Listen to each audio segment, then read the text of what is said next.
पहली दफ़ा ज़ूम में आया 10 शेयर किया, अच्छा। दूसरी दफ़ा आया 10 शेयर किया, तीसरी दफ़ा आपने 10 शेयर किया, अच्छा। 3 मिनट पे आपने बेस्ट वैल्यू कौन सी होगी, फॉर एग्जाम्पल आपने कहा ये वैल्यू अच्छी, 10 शेयर ये लगा। अब इससे कम कितना है 0.7 और ज़्यादा कितना है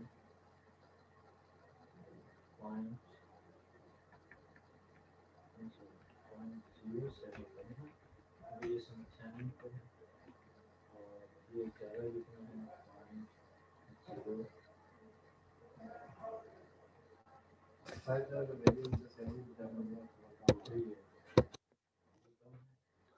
ये वाला फॉर एग्जाम्पल ये है आपका इस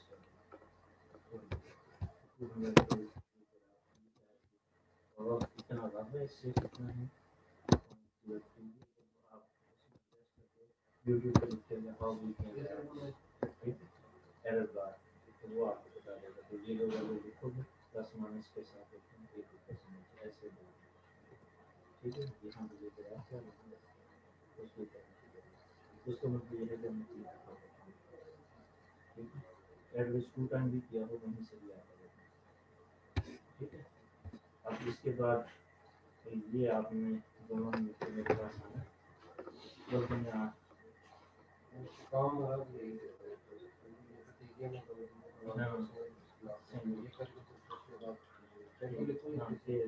से दोनों किया गया।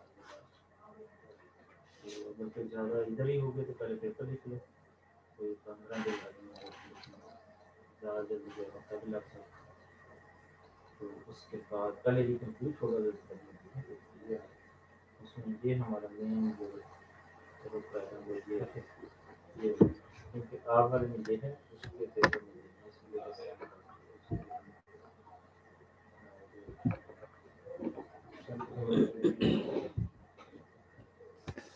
ये पेपर हो जाता है, रिजल्ट ठीक आ जाता है, इसके पेपर लिखने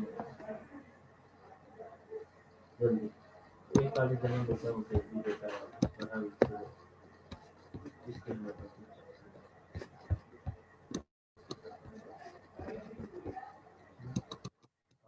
डायग्राम ऐड करो। इसके लिए मैं आपको बता देता हूँ, उससे डेट ले लीजिएगा। आपने सबसे पहले रिलीज ऑफ पेपर करना है या उसमें रिलीज ठीक है। आपने बात करो उसमें सबसे पहले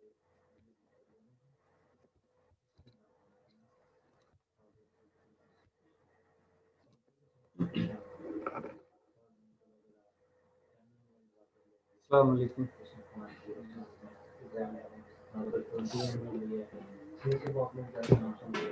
हेमंत जाहिर ऐड करोगे, ऐड करने के बाद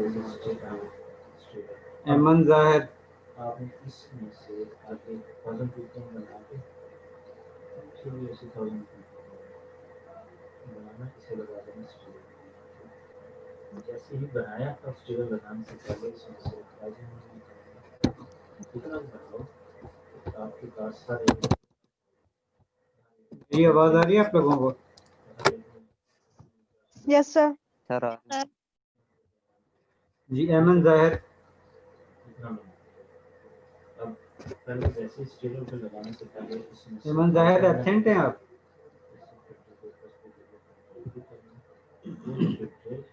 Ali Mohammad present sir. Present है। और सलान काशी। अमन आपके अटेंडेंस लगा दी है। Okay sir. और Salan Kashi. Ayesha Akhtar present sir. Ayesha Kaneeza present sir. Ayesha Naveed present sir. Faiza Irshad present sir. Fariya Zahar present sir. Javeria Sheikh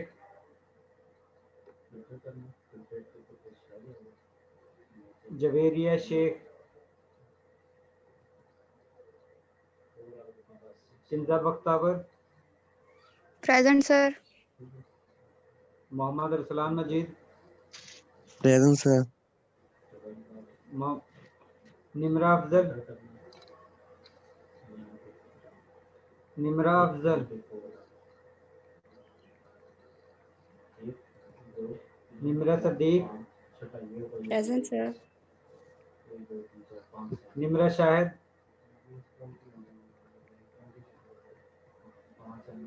Nimra Shahid Gulzar, Noorul Ain, Present, sir. Rizwanullah Khan, Yes, sir.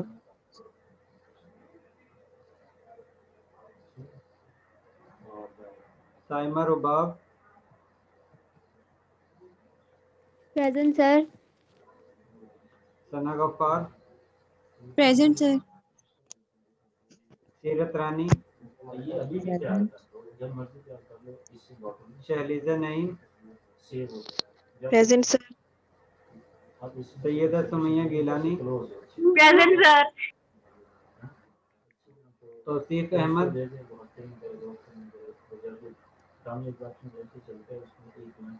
Tauseef Ahmad, Usama गुलजार,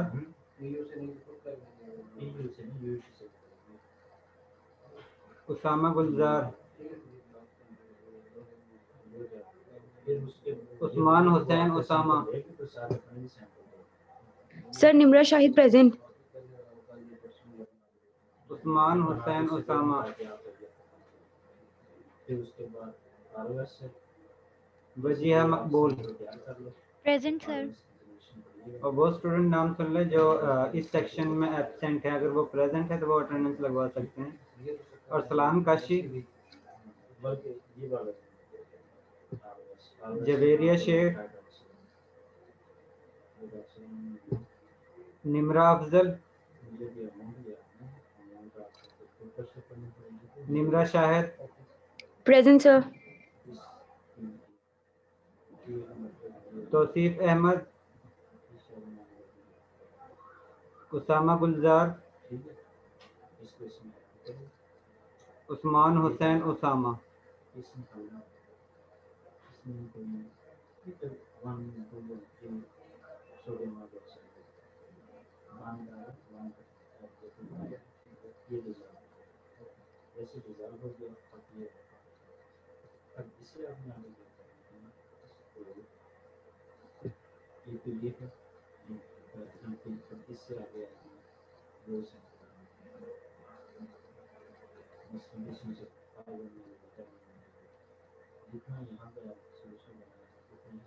Anam Asghar, Sir, present. Aqsa,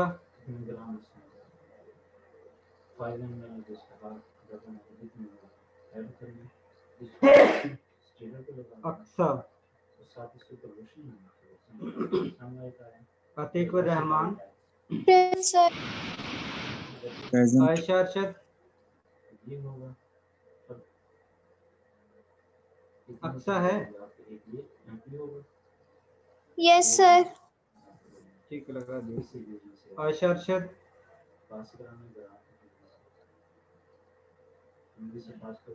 Ayesha Arshad, Bisma Tanveer, Present, sir. Manoor Bhatt,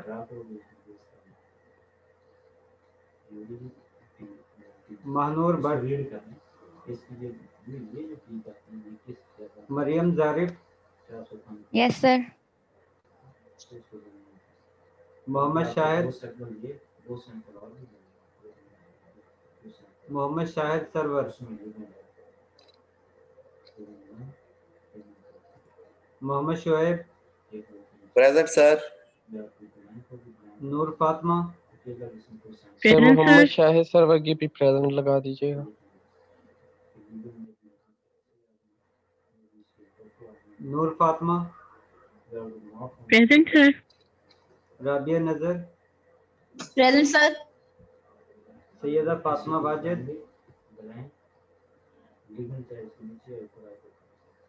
Syeda Fatima Wajid, ये बाबा ने चाहिए 3 और चाहिए 3 उमर फारूक, Present, sir. जोहा यासीन,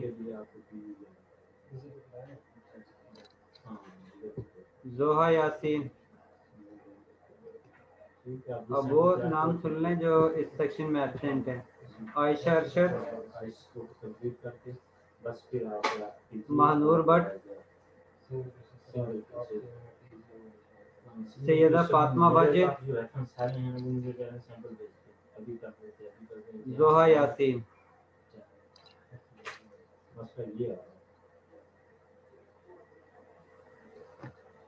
वहाँ पे मसला अगर वो एंट्री होते तो ये सारे एक ही दफा भेजने की जैसे ये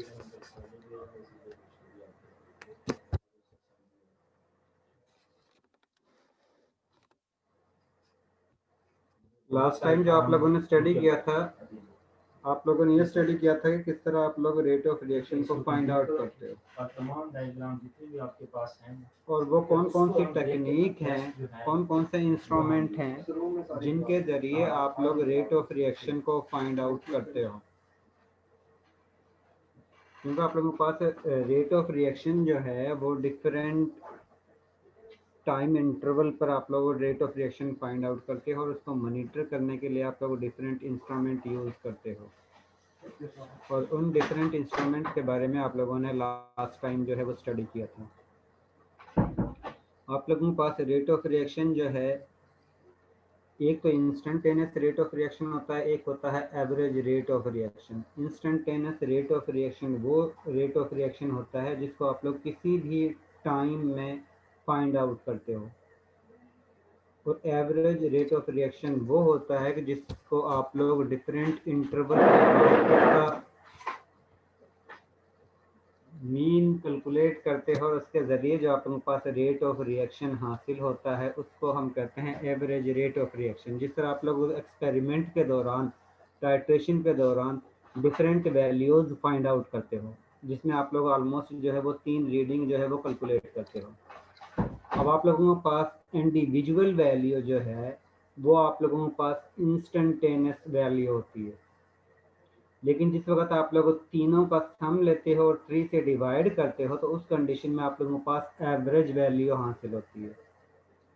इसी तरह रेट ऑफ रिएक्शन किसी भी टाइम के अंदर फाइंड आउट करने वाला जो रेट ऑफ रिएक्शन है उसको हम इंस्टेंटेनियस रेट ऑफ रिएक्शन कहते हैं और एवरेज रेट ऑफ रिएक्शन जितने भी आप लोगों ने इंस्टेंटेनियस वैल्यू हासिल की हुई हैं, जितने भी आप लोगों ने instantaneous rate of reaction calculate किए हुए हैं, उनका एवरेज कैलकुलेट करना आप लोगों के पास एवरेज रेट ऑफ रिएक्शन कहलाता है। यह एवरेज रेट ऑफ रिएक्शन जो है वो इंस्टेंटेनियस वैल्यू से कम भी हो सकता है, ज़्यादा भी हो सकता है।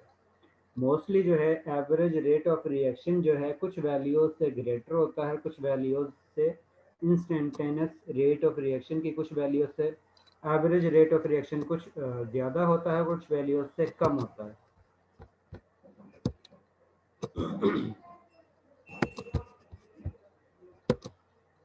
और ये किस तरह आप लोग फाइंड आउट करते हो कि ये जिस सपोज आप लोगों के पास एक इक्वेशन है जिसमें आप लोगों ने देखा था कि डिफरेंट टाइम इंटरवल के बाद रिएक्टेंट जो है, जो कि आप लोगों के पास रेड कलर में शो होता है, वो ब्लू कलर यानी प्रोडक्ट में शिफ्ट होता है। अब आप लोग 5 सेकंड के बाद, 10 सेकंड के बाद या 20 सेकंड के बाद इंटरवल यानी कि एवरेज वैल्यू कैलकुलेट करते हो। 5 सेकंड के बाद इंडिविजुअल जो आप लोगों के पास वैल्यू हासिल होती है उसको हम कहते हैं इंस्टेंटेनियस रेट ऑफ रिएक्शन। लेकिन जिस वक्त हम 10 सेकंड के बाद फाइंड आउट करते हैं तो 10 सेकंड के बाद जो है आप लोगों के पास पहले 5 सेकंड का और सेकंड वाली 5 सेकंड का एवरेज कैलकुलेट करते हो तो आप लोगों के पास, यानी कि दोनों का आप लोगों ने रेट ऑफ रिएक्शन को सम करना है और 2 से डिवाइड करना है, तो उस कंडीशन में जो आप लोगों के पास रेट ऑफ रिएक्शन हासिल होता है वो आप लोगों के पास एवरेज रेट ऑफ रिएक्शन होता है। अगर आप लोग एक ही टाइम में रेट ऑफ रिएक्शन जो कैलकुलेट करते हैं उस कंडीशन में जो भी वैल्यू हासिल होती है वो इंस्टेंटेनियस होती है। लेकिन अगर आप लोग डिफरेंट टाइम इंटरवल के बाद रेट ऑफ रिएक्शन कैलकुलेट करते हैं और उसके बाद उसका एवरेज कैलकुलेट करते हैं तो उस कंडीशन में आप लोगों के पास एवरेज रेट ऑफ रिएक्शन हासिल होता है। सपोज आप लोगों ने 5 सेकंड के बाद जिस वक्त rate of reaction find out किया है वो आप लोगों के पास 3.2 वैल्यू हासिल हुई है, और जिस वक्त आप लोगों ने 10 सेकंड के बाद rate of reaction find out किया है उसकी वैल्यू 2.6 हासिल हुई है। अब आप लोगों ने जिस वक्त इसका average rate of reaction calculate करना है तो इन दोनों को सम करना है और 2 से डिवाइड करना है, तो उस कंडीशन में आप लोगों के पास average rate of reaction after 10 second जो है वो 2.9 वैल्यू हासिल होती है। अब ये 2.9 वैल्यू जो है इस इंस्टेंटेनियस रेट ऑफ रिएक्शन से लो है और इस इंस्टेंटेनियस रेट ऑफ रिएक्शन से हाई है। इसका मतलब है कि एवरेज रेट ऑफ रिएक्शन जो है वो ऐसी पोजीशन या ऐसा रेट ऑफ रिएक्शन होता है जिससे कुछ वैल्यू या इंस्टेंटेनियस रेट ऑफ रिएक्शन जो है वो हाई होते हैं और कुछ जो है इंस्टेंटेनियस रेट ऑफ रिएक्शन जो है वो लो होते हैं, या ये भी कह सकते हो एवरेज रेट ऑफ रिएक्शन जो है वो मिड पॉइंट होता है, जिससे अबव एंड बिलो जो है आप लोग जोन को एडजस्ट करते हो। जोन वो वैल्यू होती है जिसके अंदर अगर आप लोगों का रेट ऑफ रिएक्शन की वैल्यू उस जोन के अंदर लाई करती है तो इसका मतलब है कि आप लोगों का रिजल्ट जो है वो ठीक है। तो अगर आप लोगों का रिजल्ट उस जोन के अंदर लाई नहीं करता तो उसका मतलब है कि आप लोगों का रिजल्ट ठीक नहीं है। जिस तरह आप लोग इसी एक्सपेरिमेंट को परफॉर्म करते हो तो आप लोगों के पास मीन वैल्यू जो है वो 2.9 होगी और इसकी अपर वैल्यू जो है वो 3.2 होगी, लोअर वैल्यू जो है वो 2.6 होगी। इसका मतलब है कि अगर आप लोग इसी एक्सपेरिमेंट को परफॉर्म करते हो और उस कंडीशन में आप लोगों का रेट ऑफ रिएक्शन जो है विद इन 10 सेकेंड जो है उसका रेट ऑफ रिएक्शन 3.2 से लो आना चाहिए और 2.6 से ग्रेटर आना चाहिए, यानी कि उसका आंसर जो है वो 3.2 से लेकर 2.6 के दरमियान आना चाहिए। अगर इससे लेस या ग्रेटर आता है तो इसका मतलब है आप लोगों का रेट ऑफ रिएक्शन ठीक नहीं है। तो ये वैल्यू जो है आप लोगों को, ये आप लोगों के पास जूम रीजन होता है जो आप लोगों को बताता है कि आप लोगों का किस रीजन के अंदर अगर आप लोगों की वैल्यू हासिल होती है तो वो ठीक होगा, अदरवाइज जो है आप लोगों का आंसर जो है वो ठीक नहीं होगा। और इस तरह हम एवरेज रेट ऑफ रिएक्शन और इंस्टेंटेनियस रेट ऑफ रिएक्शन जो है वो कैलकुलेट करते हैं। इसके साथ मैंने आप लोगों को इसका बताया था कि आप लोग डिफरेंट टाइम इंटरवल के बाद रेट ऑफ रिएक्शन कैलकुलेट करते हो जिसके ज़रिए आप लोगों के पास स्लोप हासिल होती है। अगर स्लोप नेगेटिव में है तो इसका मतलब है कि स्पीशी की कंसंट्रेशन डिक्रीज हो रही है, और अगर आप लोगों के पास स्लोप पॉजिटिव में है इसका मतलब है कि आप लोगों के जो स्पीशी है जिसका आप लोग rate of reaction find out कर रहे हो उसकी कंसंट्रेशन कंटिन्यूसली इंक्रीज हो रही है। और स्लोप जो है हमेशा रिएक्टेंट स्पीशी की नेगेटिव फॉर्म में होगी और प्रोडक्ट स्पीशी की रेट ऑफ रिएक्शन जो है सॉरी स्लोप जो है हमेशा पॉजिटिव में होगा, क्योंकि आप लोगों के पास प्रोडक्ट की कंसंट्रेशन रिएक्शन प्रोसीडिंग के दौरान हमेशा इंक्रीज होगी और रिएक्टेंट स्पीशी की कंसंट्रेशन हमेशा डिक्रीज होगी। इसके बाद ये आप लोगों ने देख लिया था कि किस तरह आप लोग स्लोप कैलकुलेट करते हो और स्लोप की वैल्यू जो है वो इक्वल होती है रेट ऑफ रिएक्शन के जिसमें आप लोग डिफरेंट टाइम इंटरवल के बाद स्लोप कैलकुलेट करते हो और स्लोप जो है वो आप लोगों के पास इक्वल होती है change in y values divided by change in x axis values, कि जो आप लोगों के पास y के अलोंग जो वैल्यू चेंज होती हैं उनका difference divided by along x axis जो वैल्यूज जो डिफरेंस हासिल होता है उनका जिस वक्त आप लोग रेशियो कैलकुलेट करते हो तो उसको हम स्लोप कहते हैं, और वो स्लोप आप लोगों के पास रेट ऑफ रिएक्शन के इक्वल होती है। और वो स्लोप अगर नेगेटिव में है तो इसका मतलब है कंसंट्रेशन डिक्रीज हो रही है, और अगर वो पॉजिटिव में है तो इसका मतलब है कि कंसंट्रेशन जो है वो इंक्रीज हो रही है। इसके साथ ही आप लोगों ने एक एग्जांपल जो है वो स्टडी की थी जिसमें आप लोगों के पास रेट ऑफ रिएक्शन जो है जिस वक्त होता है तो उस कंडीशन में उसकी कंसंट्रेशन डिक्रीज होती है। आप लोगों के पास न्यूमेरिकल मोस्टली जो है वो इस तरह होंगे कि आप लोगों के पास इनिशियल और फाइनल कंसंट्रेशन गिवन होगी और इसके साथ टाइम इंटरवल गिवन होगा। आप लोगों ने रेट ऑफ रिएक्शन जो कैलकुलेट करना है उसमें जस्ट आप लोगों के पास कंसंट्रेशन की change divided by time interval का चेंज कैलकुलेट करना है, तो आप लोगों के पास रेट ऑफ रिएक्शन जो है वो हासिल हो जाएगा।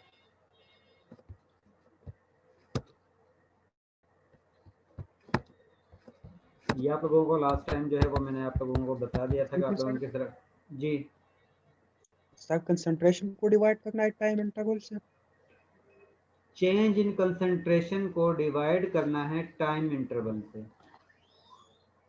जिस तरह यहाँ पर आप लोगों को क्योंकि रेट ऑफ रिएक्शन आप लोग हमेशा यही लिखते हो ना, change in concentration divided by time interval. जिस तरह हमने लास्ट टाइम स्टडी किया था, ये वाली इक्वेशन जो है जिसमें आप लोगों ने डिफरेंट टाइम इंटरवल के बाद कैलकुलेशन भी की थी, ये वाली, उसमें आप लोगों ने यही किया था ना कि आप लोग चेंज इन कंसंट्रेशन को डिवाइड कर रहे थे टाइम इंटरवल के जरिए, तो आप लोगों के पास रेट ऑफ रिएक्शन हासिल होता है। इसी तरह आप लोगों के पास कोई भी रिएक्शन हासिल होता है, सिर्फ इस चीज़ का खास ख्याल रखना है कि आप लोगों ने प्रोडक्ट के चेंज इन कंसंट्रेशन के साथ प्लस का साइन यूज़ करना है और रिएक्टेंट के चेंज इन कंसंट्रेशन के साथ माइनस का साइन यूज़ करना है। बाकी प्रोसीजर सेम है।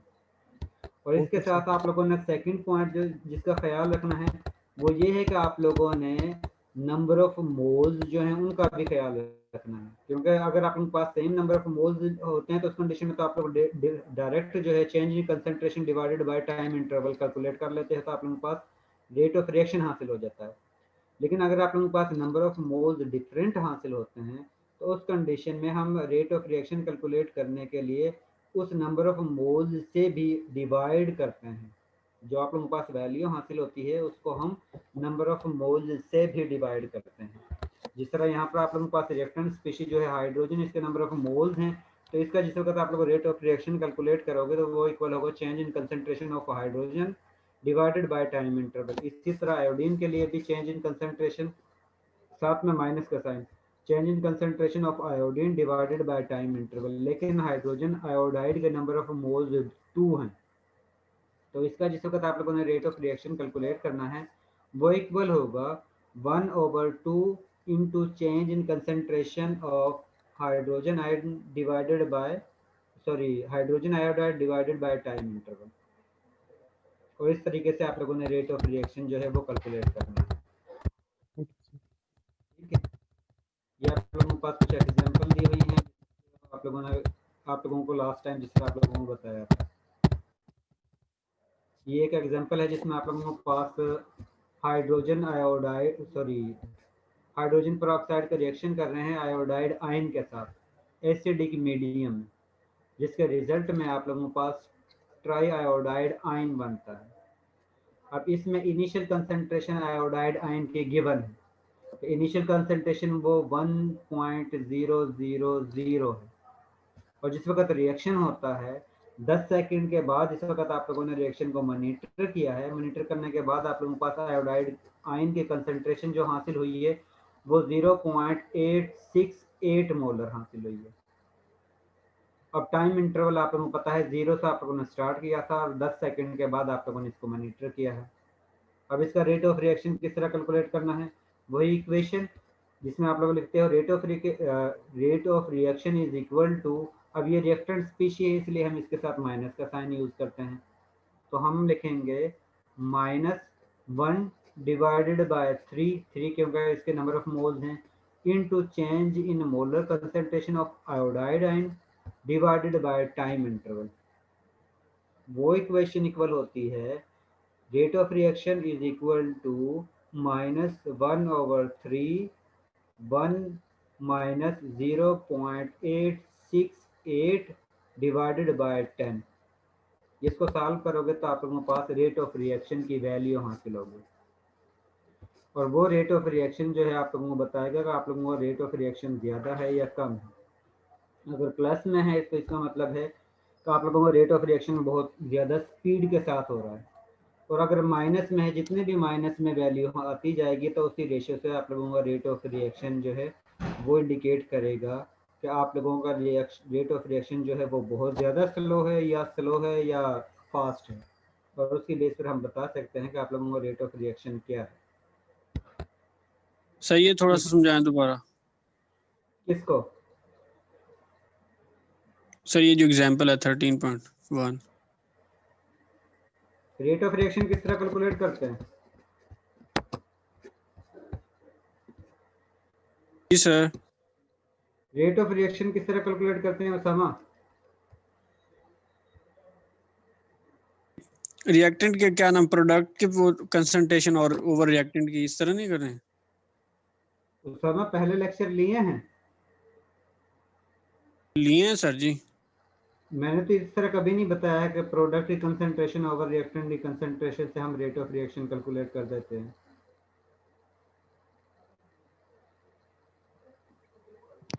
Sir molar concentration over divided by time.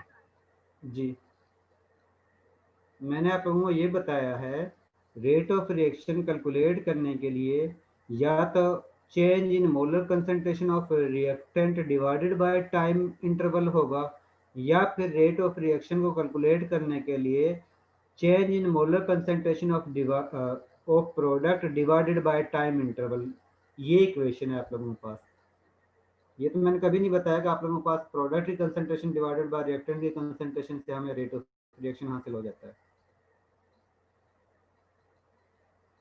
और मैंने साथ में ये बताया था कि जो रिएक्टेंट स्पीशी है उसके रेट ऑफ रिएक्शन के साथ हम नेगेटिव का साइन यूज करते हैं क्योंकि उसकी कंसंट्रेशन कंटिन्यूसली डिक्रीज होती है, और प्रोडक्ट की मोलर कंसंट्रेशन के साथ हम प्लस का साइन लिखते हैं क्योंकि उसकी कंसंट्रेशन हमेशा जो है वो इंक्रीज होती है। अब यहाँ पर जो केमिकल इक्वेशन है इसमें आप लोगों के पास इनिशियल कंसंट्रेशन जो गिवन है वो आयोडाइड आयन की है, जिसमें इनिशियल भी दी हुई है और आप लोगों को 10 सेकंड के बाद उसकी कंसंट्रेशन को भी आप लोगों ने मॉनिटर किया हुआ है।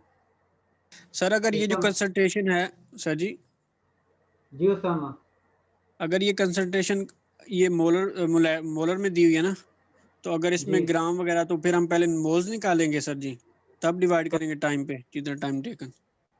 कंसंट्रेशन कभी भी ग्राम्स में नहीं होती है, हम उसका यूनिट जो आप लोगों ने मोलैरिटी नॉर्मेलिटी के जो यूनिट पढ़े हैं वही कंसंट्रेशन के यूनिट हैं, और आप लोगों ने उन्हीं यूनिट को यूज करना है कंसंट्रेशन के लिए। कंसंट्रेशन के लिए कभी भी ग्राम वगैरह यूज नहीं करना है। अगर ग्राम में वैल्यू गिवन है तो आप लोगों ने उसको मोलर सॉल्यूशन में कन्वर्ट करके फिर आप लोगों ने यूज करना है, क्योंकि आप लोगों ने इस रिएक्शन रेट ऑफ रिएक्शन के लिए use he change in molar concentration करनी है।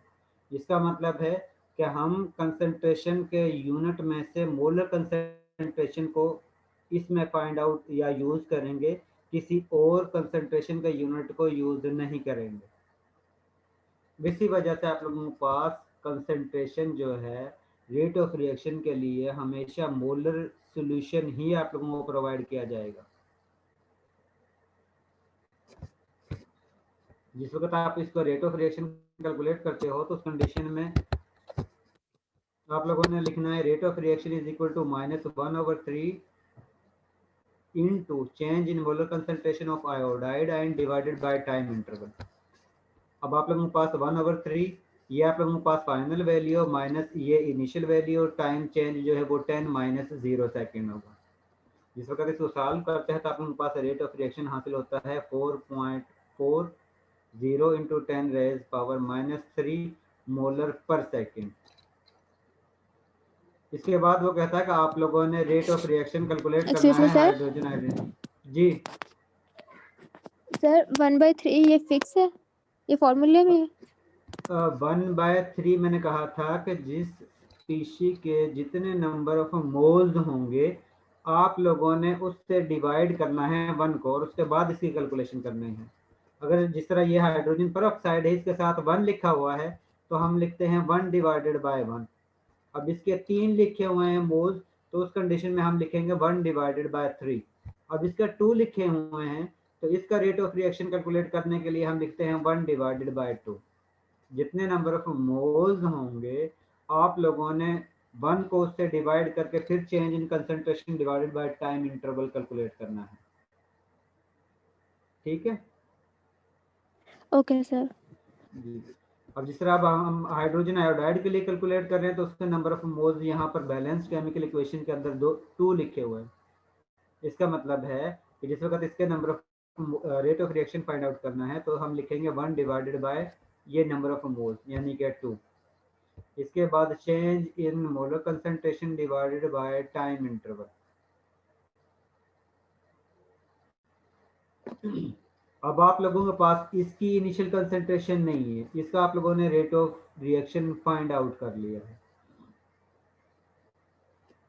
अगर आप लोग इसके रेट ऑफ रिएक्शन को कंपेयर करते हो इसके रेट ऑफ रिएक्शन से तो इसकी रेशियो जो आप लोगों के पास हासिल होती है ये 1/3 है। और 1/3 का मतलब है कि ये आप लोगों ने एक मॉलिक्यूल के लिए ये रेट ऑफ रिएक्शन कैलकुलेट किया है कि ये हाइड्रोजन आयोडाइड अगर 1 मोल हो तो उसके लिए आप लोगों के पास ये rate of reaction find out किया है। जिस वक्त हम इन दोनों को कंपेयर करते हैं तो इसका अगर 1 मोल हो तो इसके बैलेंस्ड केमिकल इक्वेशन में इसके फिर 2 बन जाए। इसका मतलब है कि इसका रेट ऑफ रिएक्शन जो है वो इसकी निस्बत डबल होगा। इसका मतलब है कि इसका जो रेट ऑफ रिएक्शन हासिल हुआ है उसको अगर आप लोग 2 से मल्टीप्लाई करते हो तो आप लोगों के पास हाइड्रोजन आयन का रेट ऑफ रिएक्शन हासिल हो जाता है। क्योंकि आप लोग रेट ऑफ रिएक्शन लिखते हो is equal to hydrogen iodide के लिए -1 divided by 2 into molar concentration change of H plus ion divided by time interval. अब इसकी कंसंट्रेशन गिवन ही नहीं है, इसका मतलब है इसके बारे में हम गिवन नहीं है तो कैलकुलेट नहीं कर सकते। अब हम कैलकुलेट किस तरह करेंगे, हम कंपेयर करेंगे। जिस तरह आप लोगों की रिलेटिव ग्रेडिंग होती है कि एक के जिसके हाईएस्ट मार्क्स हैं उसके रिलेटिव बाकियों के जो ग्रेड हैं वो लगते हैं।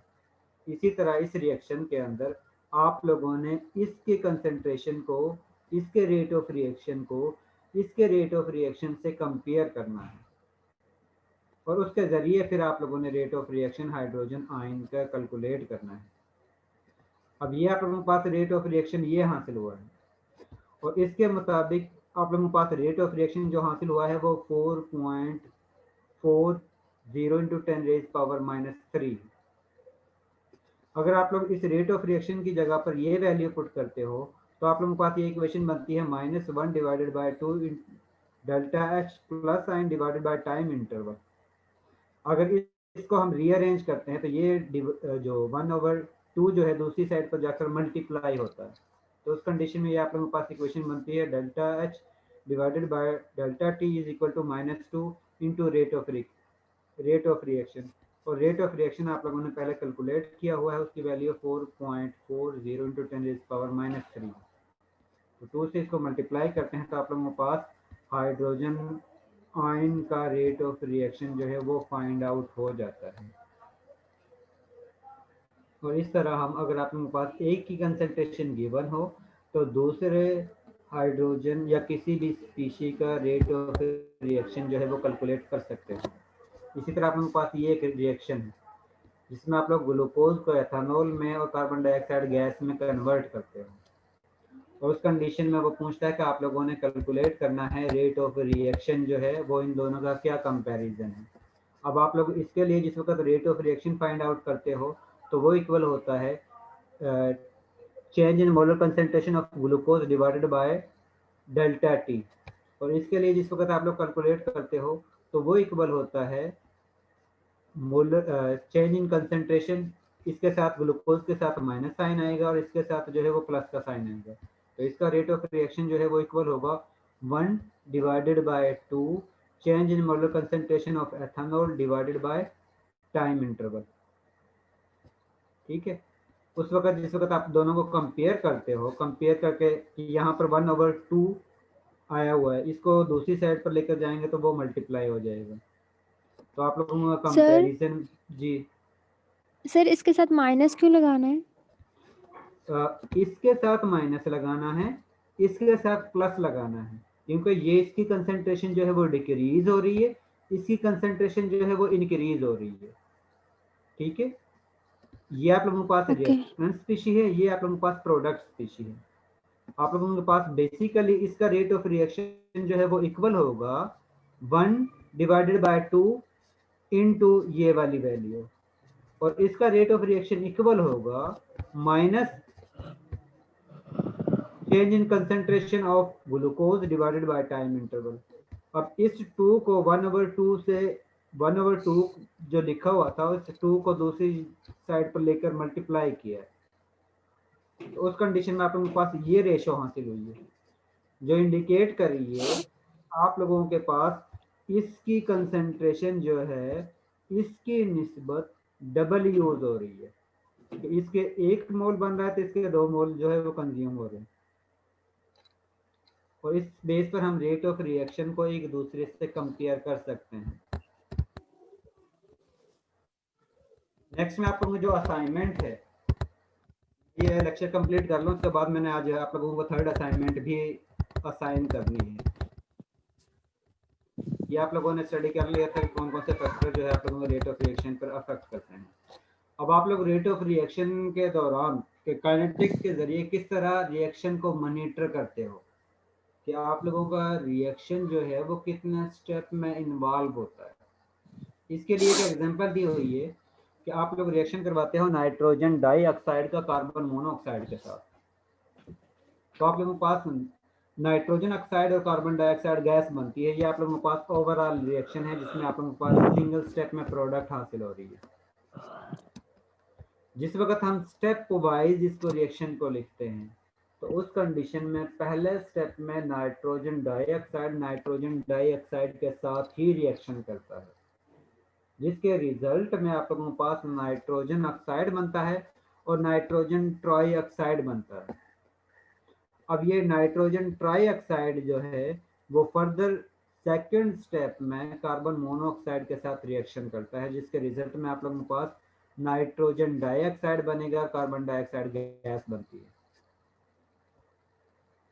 ठीक है, अब ये आप लोगों के पास प्रीलिमिनरी रिएक्शन है और ये आप लोगों के पास ओवरऑल रिएक्शन है, क्योंकि ओवरऑल जिस वक्त आप लोग इसका रिएक्शन कैलकुलेट करते हो तो जो चीज़ आप लोगों के पास यहाँ पर प्रोडक्ट में बन रही है और यहाँ पर आप लोगों के पास वो रिएक्टेंट स्पीशी के तौर पर एक्ट कर रही है, यानी कि कंज्यूम हो रही है। इसका मतलब है ये वैल्यू नाइट्रोजन ट्राइऑक्साइड जो है वो नाइट्रोजन ट्राइऑक्साइड से कैंसिल हो जाता है। इसके बाद आप लोगों के पास ये नाइट्रोजन डाइऑक्साइड जो बन रहा है इसका 1 मोल इस नाइट्रोजन डाइऑक्साइड के 1 मोल से कैंसिल आउट हो जाता है। तो बाकी जो आप लोगों के पास प्रोडक्ट या रिएक्टेंट स्पीशी हासिल होती है उसको हम ओवरऑल रिएक्शन कहते हैं। तो उस कंडीशन में आप लोगों के पास रिएक्टेंट स्पीशी में नाइट्रोजन डाइऑक्साइड हासिल होता है, कार्बन मोनोऑक्साइड हासिल होती है, और प्रोडक्ट स्पीशी में आप लोगों के पास नाइट्रिक ऑक्साइड यानी कि नाइट्रोजन ऑक्साइड जो है वो हासिल होता है और कार्बन डाइऑक्साइड गैस हासिल होती है। और ये आप लोगों के पास इसके जो पिक्चर है वो शो की हुई है। क्या ये आप लोगों के पास ओपन फाउंड स्ट्रक्चर है नाइट्रोजन डाइऑक्साइड का, जिस वक्त ये दोनों एक दूसरे के साथ कोलिजन करते हैं फर्स्ट स्टेप में, तो ये ऑक्सीजन जो है इससे डिटैच होकर इस नाइट्रोजन के साथ अटैच हो जाता है, जिसकी वजह से आप लोगों के पास नाइट्रोजन ऑक्साइड हासिल हुआ है और नाइट्रोजन ट्राइऑक्साइड जो है वो हासिल हुआ है फर्स्ट स्टेप में। उसके बाद सेकंड स्टेप में ये वाला नाइट्रोजन ट्राइऑक्साइड कार्बन मोनोऑक्साइड के साथ रिएक्शन करता है और यहाँ से बॉन्ड ब्रेक होकर ये ऑक्सीजन जो है वो इस ऑक्सीजन के साथ अटैच हो जाता है, जिसके जरिए आप लोगों के पास नाइट्रोजन डाइऑक्साइड बन रहा है और कार्बन डाइऑक्साइड गैस जो है वो हासिल हो रही है। अब ये आप लोगों के पास यहाँ पर प्रोड्यूस हो रही है, इसको आप लोग यहाँ पर यूटिलाइज कर रहे हो। इसका मतलब है ये दोनों एक दूसरे के इफेक्ट को कैंसिल आउट कर देती हैं। इसी तरह यहाँ पर ये आप लोगों के पास प्रोड्यूस हो रही है, यहाँ पर आप लोग इसको 1 मोल को यूज कर रहे हो। इसका मतलब है कि इसका 1 मोल इस 1 मोल के साथ कैंसिल आउट हो गया। बाकी जो स्पीशी आप लोगों के पास हासिल होगी वो आप लोगों का प्रोडक्ट होगा या ओवरऑल रिएक्शन होगा। और इस तरह हम रिएक्शन के मैकेनिज्म को फाइंड आउट करते हैं या हम प्रपोज करते हैं कि आप लोगों के रिएक्शन का मैकेनिज्म क्या है, कि कितने स्टेप में आप लोगों का रेट ऑफ जो रिएक्शन है वो प्रोसीड हुआ है। इसी तरह सेकंड एग्जांपल दी हुई है कि ओजोन ऑक्सीजन गैस में कन्वर्ट होती है। अब इसके भी 2 स्टेप हैं। पहले स्टेप में ओजोन जो है वो ऑक्सीजन गैस प्लस नीसेंट ऑक्सीजन या एटॉमिक ऑक्सीजन में कन्वर्ट होती है। उसके बाद ये एटॉमिक ऑक्सीजन ओजोन के साथ दोबारा से रिएक्शन करती है। रिएक्शन के बाद आप लोगों के पास ऑक्सीजन के मॉलिक्यूल बनाती है। अब जिस वक्त हम इसको कंपेयर करते हैं तो उस कंडीशन में हमारे पास ये रिएक्शन जो है वो यूनी मॉलिक्यूलर है, या ये भी कह सकते हो फर्स्ट ऑर्डर रिएक्शन है, क्योंकि order of reaction last time जो आप लोगों ने देखा था उसमें आप लोग रेट ऑफ रिएक्शन को इक्वल लिखते हो K into molar concentration of reactant species. अगर उसकी पावर 1 है तो इसका मतलब है यूनी मॉलिक्यूलर है, फर्स्ट ऑर्डर रिएक्शन है। अगर उसके 2 मोल हैं, 2 स्पीशी हैं और दोनों की पावर 1 है तो दोनों को सम करके आप लोग ऑर्डर ऑफ रिएक्शन कैलकुलेट करते हो। तो इसमें रिएक्टेंट स्पीशी एक ही है और इसका नंबर ऑफ मोल्स भी 1 है। तो इसका मतलब है जिस वक्त ऑर्डर से कैलकुलेट करते हो तो आप लोगों के पास ये रिएक्शन जो है वो फर्स्ट ऑर्डर होता है, और जिस वक्त आप लोग इसके लिए कैलकुलेट करते हो तो उस कंडीशन में आप लोगों के पास ये रिएक्शन जो है वो सेकंड ऑर्डर रिएक्शन है।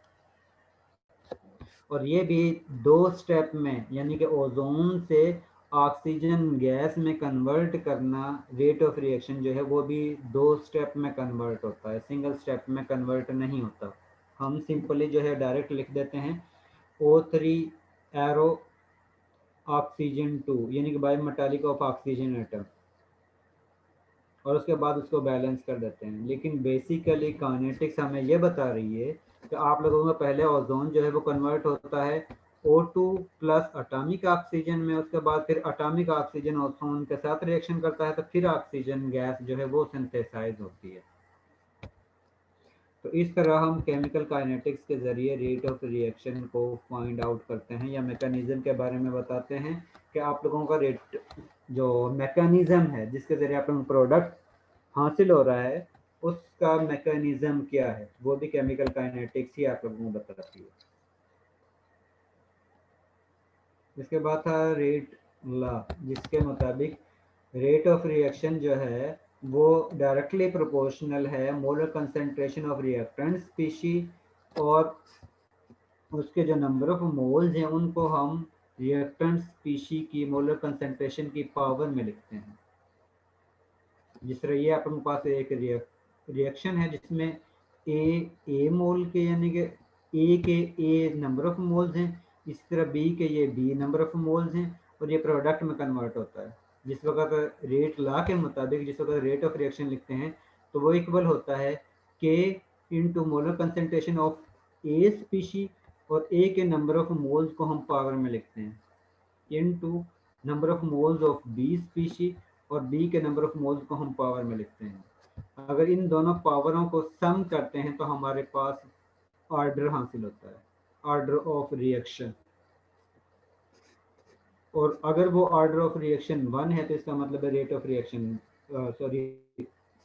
ऑर्डर रिएक्शन का 1 होगा। अगर दोनों का सम जो है आप लोगों के पास 2 के इक्वल होता है तो उस कंडीशन में आप लोगों के पास ऑर्डर सेकंड होगा। और अगर आप लोगों के पास दोनों का सम जो है 3 के इक्वल हासिल होता है तो इस कंडीशन में ऑर्डर जो है वो 3 होगा। और अगर दोनों का सम 0 होता है तो इस कंडीशन में आप लोगों के पास 0 ऑर्डर रिएक्शन होगा। अब ये एक आप लोगों के पास एग्जांपल है जिसमें आप लोग रिएक्शन को करवा रहे हो।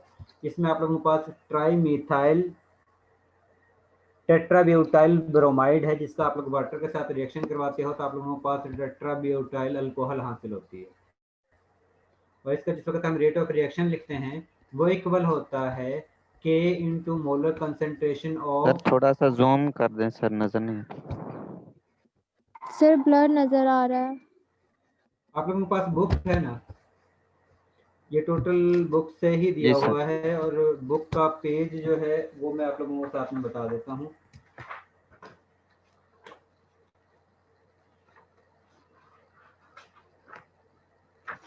सर पेज लेकिन नंबर थोड़ा सा जूम कर देना 498। ये पेज नंबर 498 है। जूम भी मैं कर देता हूँ, लेकिन फिर वो ज़्यादा ब्लर होना शुरू हो जाएगा। सर जी ये ब्रेक, सेमेस्टर ब्रेक होनी है अभी, कोई सर्दियों की छुट्टियां वगैरह? कोई आइडिया नहीं है यार।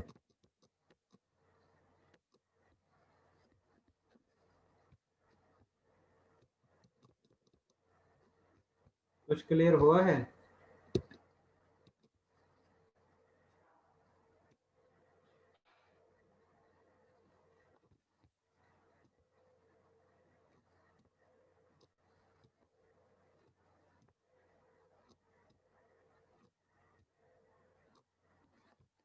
ये आप लोगों के पास रिएक्टेंट स्पीशी है, इसका वाटर के साथ रिएक्शन करवाते हो तो ये आप लोगों के पास प्रोडक्ट हासिल होता है। जिस वक्त आप लोग इसका रेट ऑफ रिएक्शन लिखते हो तो उस कंडीशन में रेट ऑफ रिएक्शन इसकी कंसंट्रेशन पर डिपेंड करता है, वाटर की कंसंट्रेशन पर डिपेंड नहीं करता।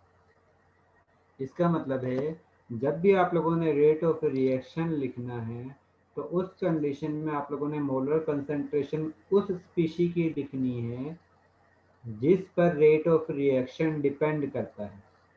और ये हम किस तरह फाइंड आउट करते हैं?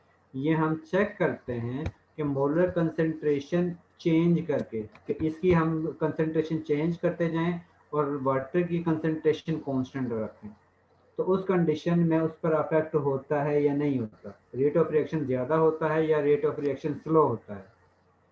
इसी तरह फिर हम इसकी कंसंट्रेशन को कांस्टेंट रखें और वाटर की कंसंट्रेशन को चेंज करें, तो जिसकी कंसंट्रेशन से रेट ऑफ रिएक्शन कम या ज़्यादा होगा तो वो बताएगा कि आप लोगों के पास रेट ऑफ रिएक्शन दोनों स्पीशी की कंसंट्रेशन पर डिपेंड कर रहा है या किसी एक स्पीशी की कंसंट्रेशन पर डिपेंड कर रहा है। और आप लोगों ने रेट ऑफ रिएक्शन में जिस वक्त रेट ऑफ रिएक्शन लिखना है उसमें उसी स्पीशी के मोलर कंसंट्रेशन लिखनी है जिसकी कंसंट्रेशन पर रेट ऑफ रिएक्शन डिपेंड करता होगा, और उसके ज़रिए आप लोगों ने रेट ऑफ रिएक्शन जो है वो कैलकुलेट कर देना है। जिस तरह अगर आप लोगों के पास ये रिएक्शन है जिसमें आप लोग जो है फार्मिक एसिड को रिएक्शन करवाते हो ब्रोमीन के साथ, तो आप लोगों के पास ब्रोमाइड आयन और H+ हाइड्रोजन आयन और कार्बन डाइऑक्साइड गैस हासिल होती है। तो इसमें आप लोगों के पास अगर फार्मिक एसिड की कंसंट्रेशन कम या ज़्यादा करते हो तो रेट ऑफ रिएक्शन पर कोई इफेक्ट नहीं होता है, ना ही रेट ऑफ रिएक्शन ज़्यादा होता है ना ही रेट ऑफ रिएक्शन कम होता है। इसका मतलब है फार्मिक एसिड का इस रिएक्शन पर कोई इफेक्ट नहीं हो रहा है। उसके बाद हम इसकी कंसंट्रेशन कांस्टेंट रखते हैं और ब्रोमीन की कंसंट्रेशन को वेरी करते हैं, तो उस कंडीशन में हमारे पास रिजल्ट हासिल होता है कि जिस वक्त हम ब्रोमीन की कंसंट्रेशन को कम या ज़्यादा करते हैं तो उस बेस पर रेट ऑफ रिएक्शन भी कम या ज़्यादा होता है, जो इंडिकेट करता है कि रेट ऑफ रिएक्शन जो है वो फार्मिक एसिड की कंसंट्रेशन पर डिपेंड नहीं करता बल्कि सिर्फ ब्रोमीन की कंसंट्रेशन पर डिपेंड करता है।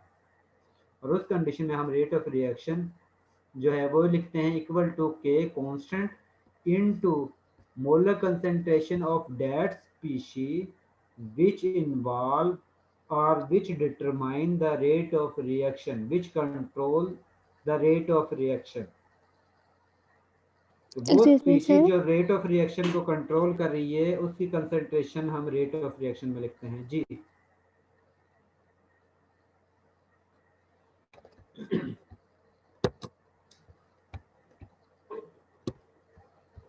किसी ने कुछ पूछना था?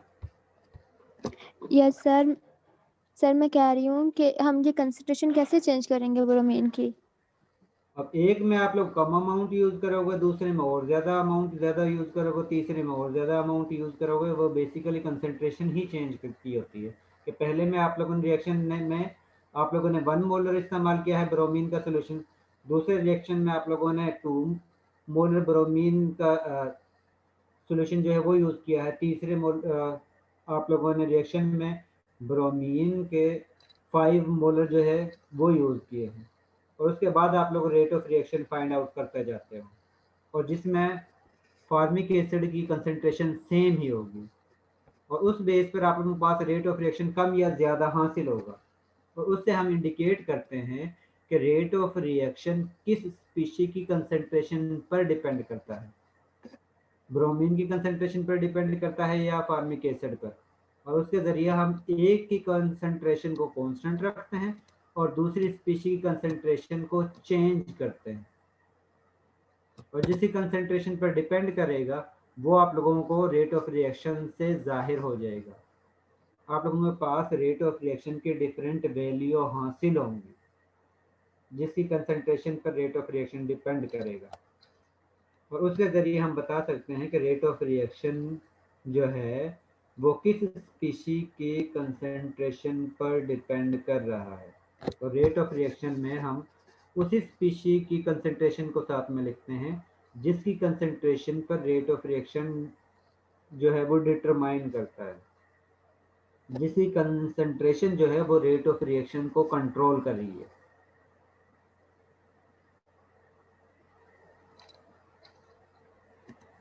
तो उसके ज़रिए हम रेट ऑफ रिएक्शन को फाइंड आउट कर लेते हैं और उसके ज़रिए हमें पता चल जाता है कि आप लोगों को रेट ऑफ रिएक्शन किस स्पीशी की कंसंट्रेशन पर डिपेंड कर रहा है।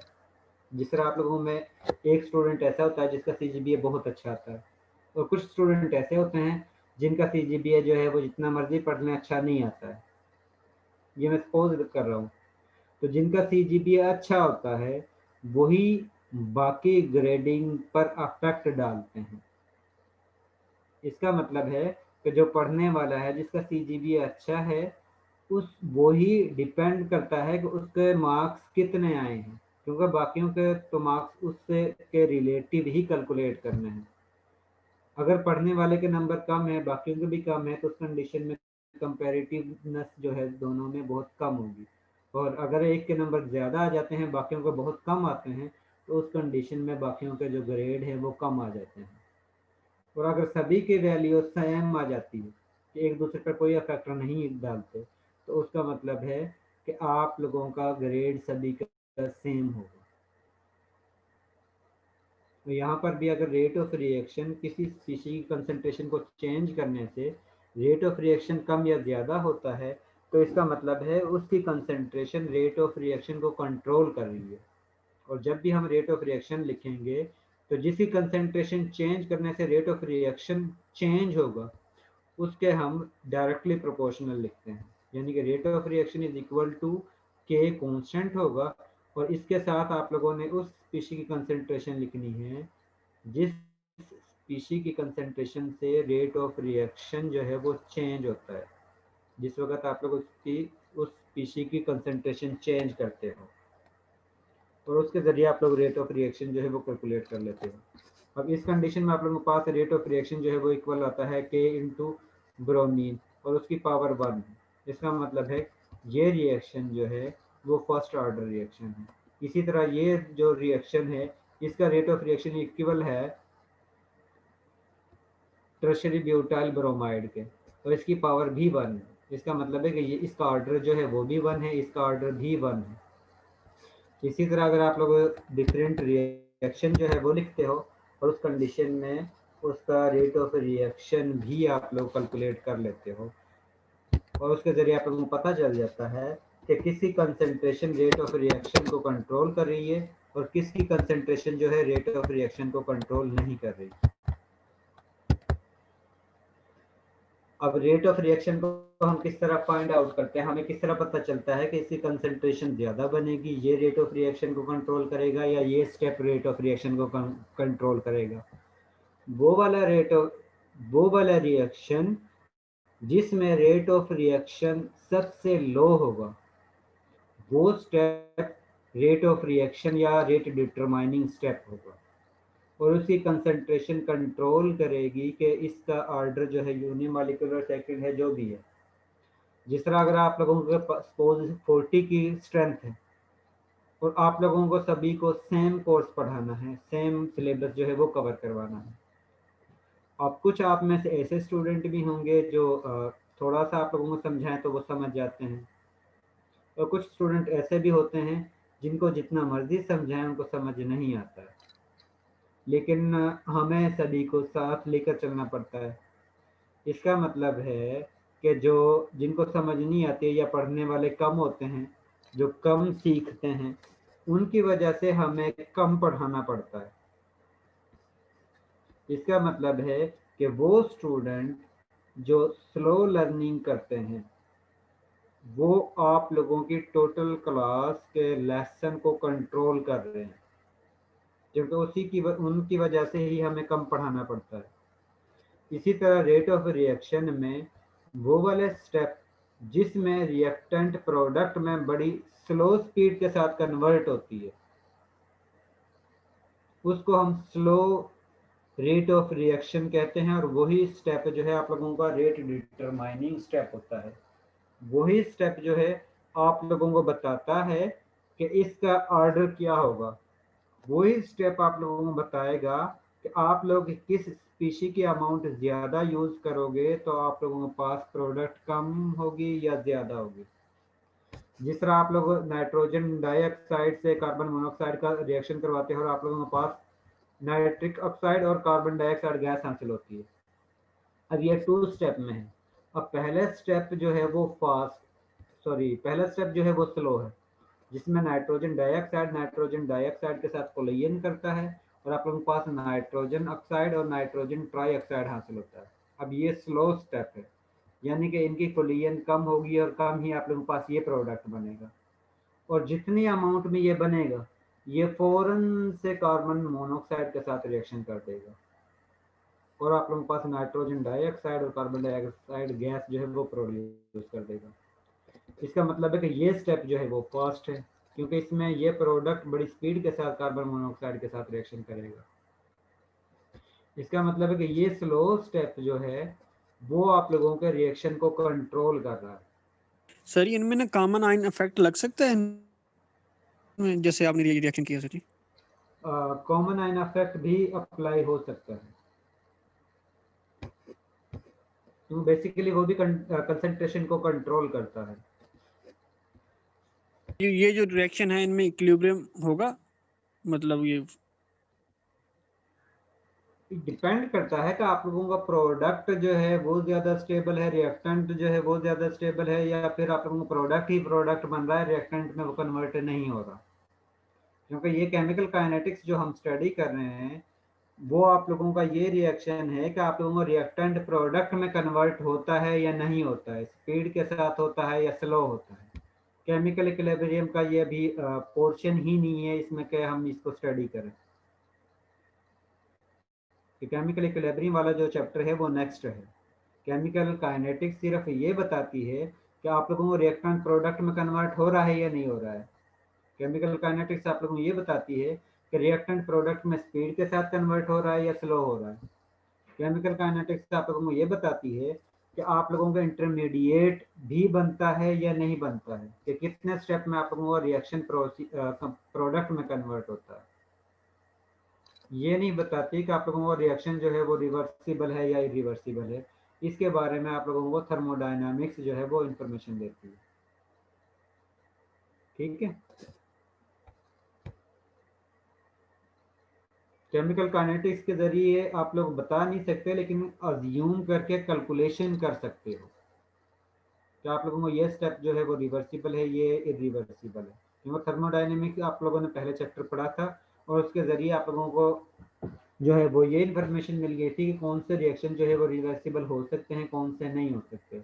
इसमें तो जस्ट आप लोगों ने उसको अप्लाई करके फिर यूटिलाइज करना है कि आप लोगों का कौन सा स्टेप जो है रेट ऑफ रिएक्शन को कंट्रोल करता है या नहीं करता है। इसके बाद नेक्स्ट थ्योरी है कोलिजन थ्योरी। कोलिजन थ्योरी ये है कि जब भी आप लोग मॉलिक्यूल्स को एक दूसरे के साथ कोलाइड करते हो तो कोलिजन की वजह से कुछ रिएक्टेंट स्पीशी की एनर्जी ज़्यादा हो जाती है, कुछ की कम हो जाती है। कुछ के बॉन्ड जो है वो ब्रेक होते हैं, कुछ के साथ बॉन्ड नए बन जाते हैं। जब भी कोलिजन होगी तो उस कंडीशन में अगर प्रॉपर ओरिएंटेशन होगी तो उस कंडीशन में आप लोगों के रिएक्टेंट प्रोडक्ट में कन्वर्ट हो जाएगी, और अगर प्रॉपर ओरिएंटेशन नहीं होगी तो उस कंडीशन में रिएक्टेंट प्रोडक्ट में कन्वर्ट नहीं होगा। क्योंकि इसके लिए भी आप लोगों के पास रिएक्टेंट की कोलिजन की एनर्जी होनी चाहिए, यानी कि कोलिजन के दौरान उन्हें इतनी एनर्जी प्रोवाइड हो या इतनी एनर्जी उनके पास मौजूद हो कि जिस वक्त वो रिएक्टेंट कोलिजन कर रहे हैं तो उस कंडीशन में, क्योंकि बॉन्ड ब्रेक भी होते हैं, बॉन्ड नए भी बनते हैं, तो अगर उनके पास इतनी एनर्जी है कि जो बॉन्ड को ब्रेक करने के लिए यूटिलाइज हो रही है या जितनी रिक्वायर्ड है बॉन्ड ब्रेक करने के लिए, अगर उनके पास इतनी एनर्जी हासिल हो जाती है तभी बॉन्ड ब्रेक होते हैं। अगर एनर्जी उससे कम होगी तो उस कंडीशन में बॉन्ड ब्रेक ही नहीं होंगे, और जिस वक्त बॉन्ड बनेंगे ब्रेक होंगे उसके रिजल्ट में फिर नए बॉन्ड बनेंगे। तो इसका मतलब है कि जब भी कोलिजन होगी तो उसको हम ये कहते हैं कि उस कंडीशन में एनर्जी ट्रांसफर भी हो सकती है एक मीडियम से दूसरे मीडियम में, और ये भी हो सकता है कि कोलिजन के दौरान रिएक्टेंट स्पीशी प्रोडक्ट में कन्वर्ट हो सकती है, और ये भी हो सकता है कि जिसने पहले एनर्जी हासिल की थी वो किसी ऐसी स्पीशी के साथ कोलिजन दोबारा से शो करे जिसने एनर्जी रिलीज की थी। तो जिस वक्त वो उसके साथ कोलिजन करेगा तो इसका मतलब है जितनी एनर्जी उसने हासिल की थी वो दोबारा से उसको डोनेट कर देगा, जिसकी वजह से वो प्रोडक्ट में कन्वर्ट नहीं होगा। और ऐसी कोलिजन जिसमें जिस वक्त रिएक्टेंट स्पीशी एक दूसरे के साथ कोलाइड करते हैं, कोलाइड करने के बाद वो प्रोडक्ट में कन्वर्ट हो जाते हैं, तो उसको हम कहते हैं इफेक्टिव कोलिजन। और वो कोलिजन जिसमें मॉलिक्यूल या स्पीशी जो है प्रोडक्ट में कन्वर्ट नहीं होती उनको हम कहते हैं इनअफेक्टिव कोलिजन। इफेक्टिव कोलिजन में रिएक्टेंट कोलिजन के बाद प्रोडक्ट में कन्वर्ट हो जाती है, और इनअफेक्टिव कोलिजन में रिएक्टेंट प्रोडक्ट में कन्वर्ट नहीं होती है। और जितनी ज्यादा कोलिजन होंगी उतने ही प्रोडक्ट में कन्वर्ट होने के चांस भी ज्यादा होंगे।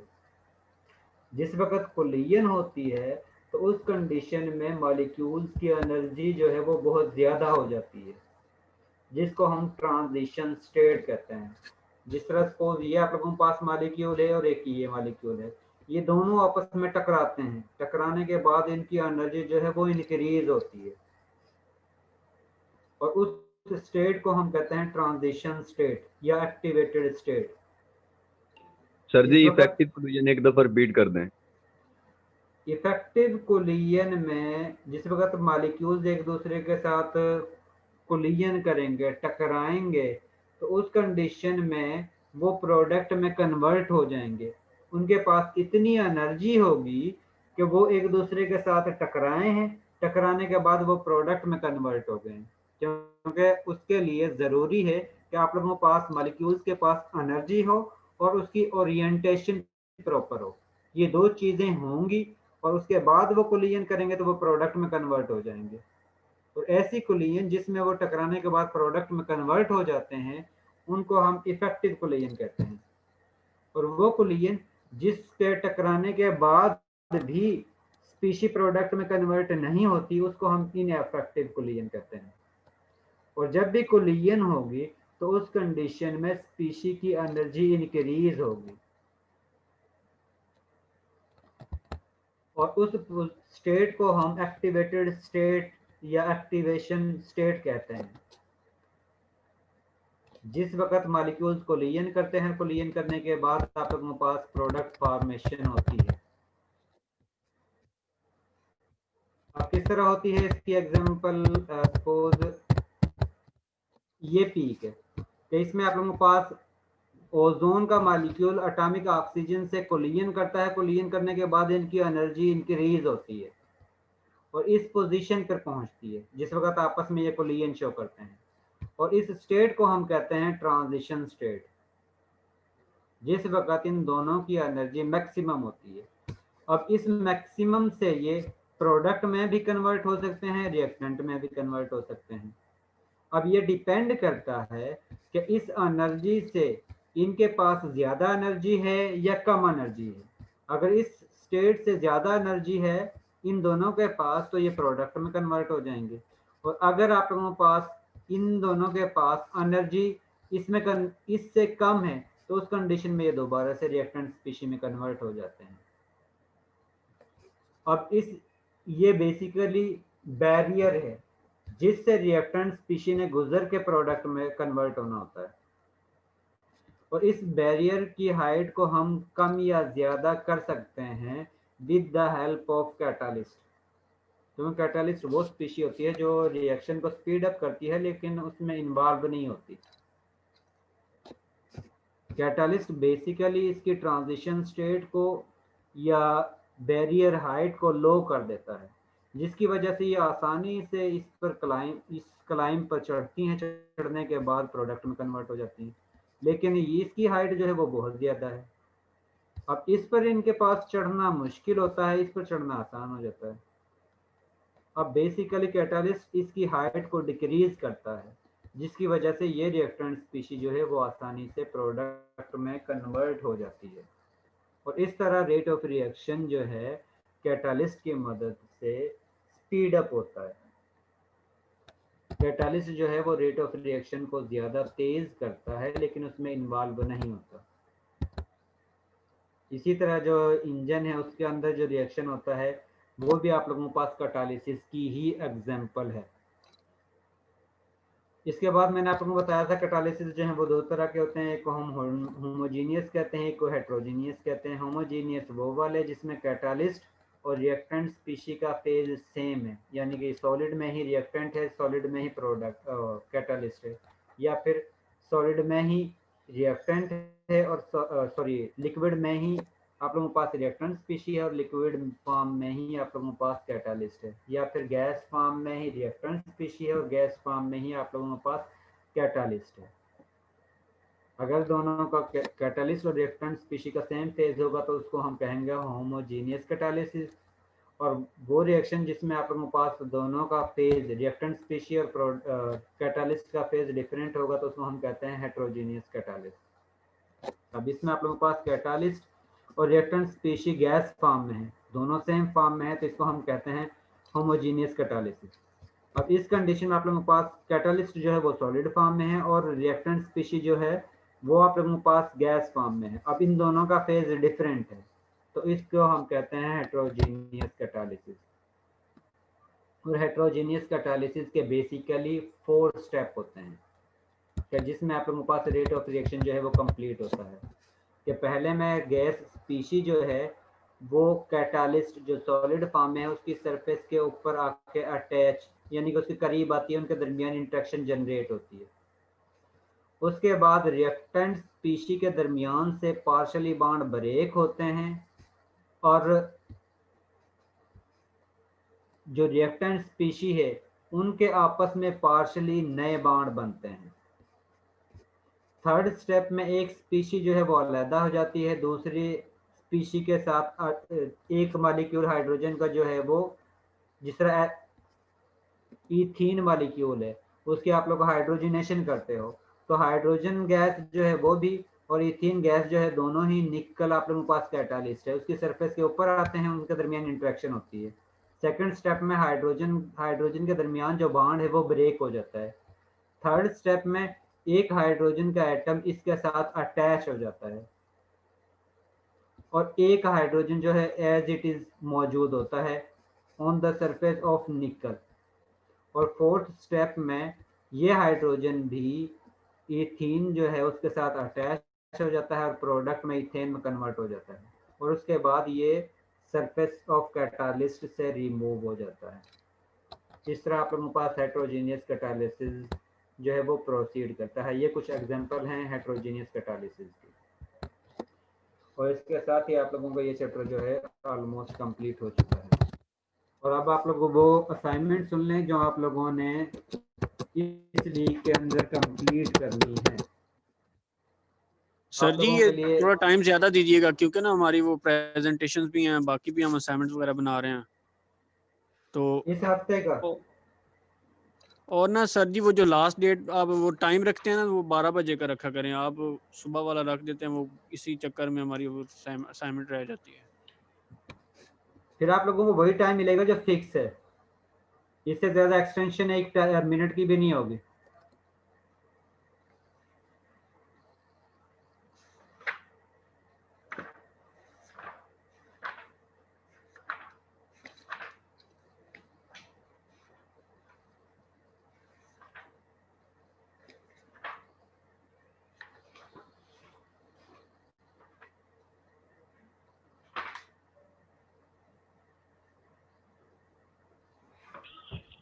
सर असाइनमेंट अब टॉपिक ये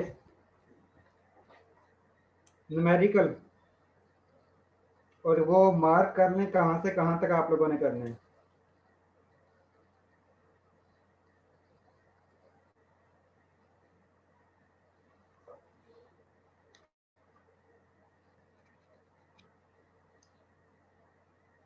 आप लोगों ने न्यूमेरिकल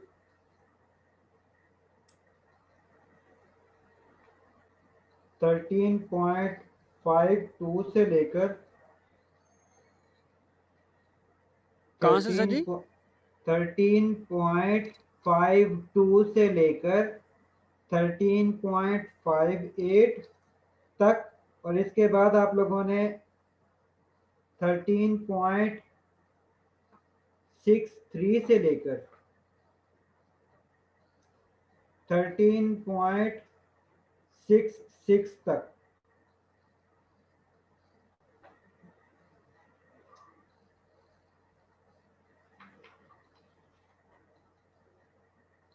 और इसके साथ 13.94 से लेकर,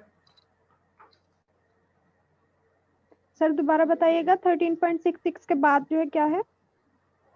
13.66 से के बाद जो है वो 13.94 से लेकर 13.100 तक।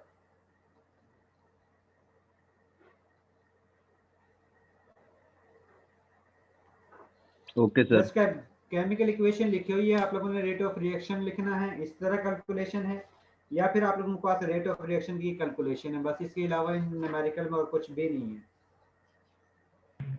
सर एक रिक्वेस्ट करनी थी। जी सर हमारी इस वीक में 2 मेजर प्रेजेंटेशन आ रही हैं, तो टाइम थोड़ा सा प्लीज बढ़ा दें। फ्राइडे तक है सर थोड़ा सा प्लीज और बढ़ा दें, क्योंकि इस वीक में 2 प्रेजेंटेशन है, एक भी नहीं है। सैटरडे तक कर दूं सर या मंडे या तक? संडे तक कर दें, मंडे तक कर सर दें। मंडे कर दें सर। ठीक है, मंडे तक आप लोगों ने जमा करवानी है। Thank you so much sir. Okay sir, thank you. Excuse me sir. जी अली। सर मेरे सर असाइनमेंट के बारे में बता दें, मैं डिस्कनेक्ट हो गया था। असाइनमेंट आपकी क्लास में CRGR कौन है? मैं बता देता हूँ, दोबारा से मार्क करवा देता हूँ। Okay sir.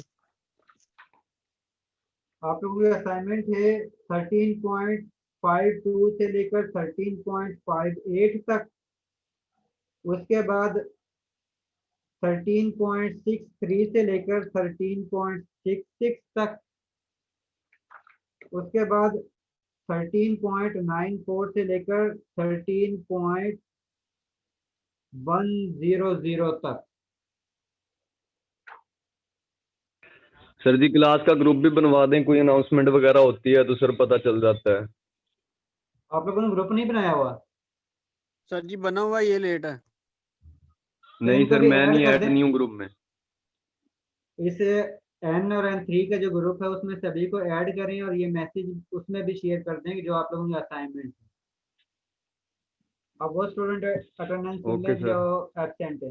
आयशा अरशद है, Mahnoor Bhatt, yes sir present. Syeda Fatima Wajid, yes sir present. Zoha Yasin, present sir.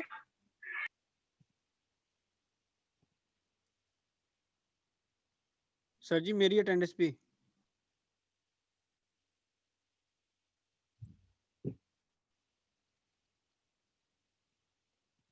N3 section का कोई और स्टूडेंट तो नहीं है?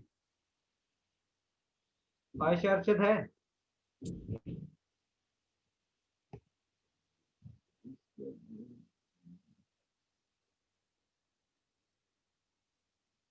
Arsalan Kashi, Javeria Sheikh, present sir. निमरा अफजल,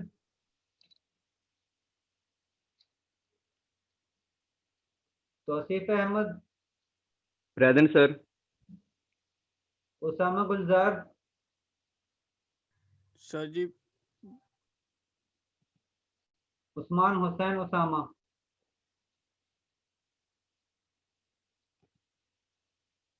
जी आप लोग लीव कर सकते हो। सर जी इसकी तो इतनी छुट्टियां हो गई हैं तो गया अब।